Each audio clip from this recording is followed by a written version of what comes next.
This is the fifth video about circle properties, and once again the fifth and the sixth videos or properties are put together in one group, and that group is about tangents. Okay, you are going to do one law, which is that a tangent is perpendicular to the radius, which is the one that we are going to hear in this video.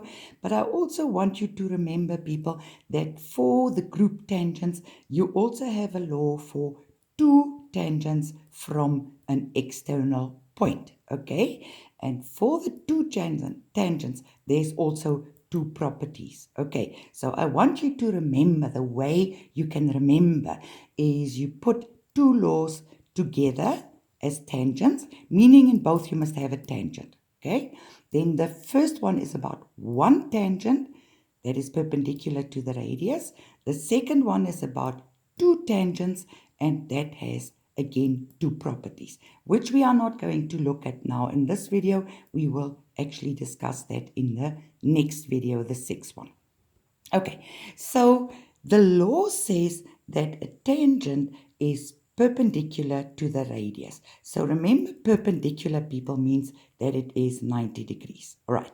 Now, a tangent, I hope you remember, is when a line, a straight line, cuts the circumference of a circle on only one single point. Okay, so it touches the circumference only at a single point, which means in this case, this is where the line touches the circumference. Okay, and now, people, we've got the tangent, meaning we still must have the radius. So I'm going to just simply draw in the radius. Remember, the radius must start at the center, and it must be a straight line down to any point on the circumference. So this is the radius. Then this one is the tangent, and the law simply states that the angle between the radius and the tangent is 90 degrees. Okay, now obviously if you look at that quickly, you also know that a straight line has 180 degrees, meaning that this side is also 90 degrees. Just keep that in mind.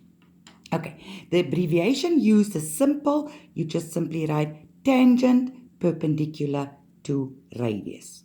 Right, now let's look at an example. We've got a circle, we've got the center O, and we've got a tangent, which in this example is labeled TAN. So A is the single point where the tangent touches the circumference. Okay, they are asking you angle X, and they are giving you angle BAN as 29 degrees. Now immediately, if you learn it the way I teach you, then look at the drawing and you see I've got one tangent. Okay, so with one tangent, you must remember that it is perpendicular to the radius, and you should recognize this line as a radius. I repeat, a radius goes from the center to a point on the circumference, which means that this angle is 90 degrees. But remember also that this angle is 90 degrees. Okay, and we need to find X. So the first thing that you should know or realize that you can calculate actually is the angle OAB. This angle we can calculate. Why? Because we've got this is 90 degrees, this is 29 degrees. So angle OAB is simply 90 degrees minus 29 degrees, and that gives me 61 degrees. So that one is 61 degrees. Right. Now you need X. So again, people, what have you got? You've got this angle. This one is being asked, all right. But you should also now recognize that you are working with triangle OAB. We are working with triangle OAB, isn't it? So if I can find that angle, then I can calculate that angle, isn't it? Then I can work with the interior angle sum of triangles. So now be very, very aware. That is something that you must always take note of in any circle property questions.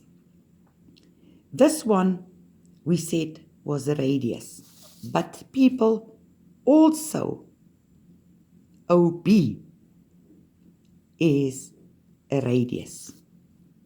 Do you agree? Which makes triangle OAB an isosceles triangle. And what do we know? That the radius and the radius is equal in length, isn't it? And because it's equal in length, therefore, again, you must now know your basic properties of isosceles triangles. If this one is 61, then that one is 61. Okay, so let me just write it down. Angle B is also 61 degrees. It is also equal to OAB. And the reason for that is that it is isosceles triangles and the base angles in an isosceles triangle are equal. So that's a property of triangles which you need to know. And then now it is fairly easy, isn't it, to calculate x. We are now going to work with the next property of triangles, and that is the interior angle sum of triangles is 180 degrees, which means that if I take angle O, then angle OAB and angle B, then those must add up to 180. So I have angle X plus this one of 61 plus that one of 61, which must give me 180 degrees. Right, and if I now calculate X, remember, just take over the 61 and the 61, then X equals 58 degrees. Right? Let me just quickly summarize. You are looking at your drawing, you see a tangent, a single tangent. Your mind must go to the law, one tangent, which is perpendicular to the radius. So immediately put your information in. You see that this is 90. You see that this is 90. Right. And from that, you realize that you can calculate angle OAB, okay, by subtracting the 29 from the 90, which gives me 61. Then take note, people, this is very, very often the case in any circle questions, okay? Always recognize your radii because they are equal in length, okay? And if you have two radii in a triangle, then immediately that becomes an isosceles triangle. And you should know the law of isosceles triangles, which is that the base angles are equal. Okay, so immediately you know that that one is also 61. And then again, you are working in a triangle, meaning your mind must now go to the next law, which is about the interior angle sum of a triangle, which is equal to 180. And with that, you can find x, the size of x.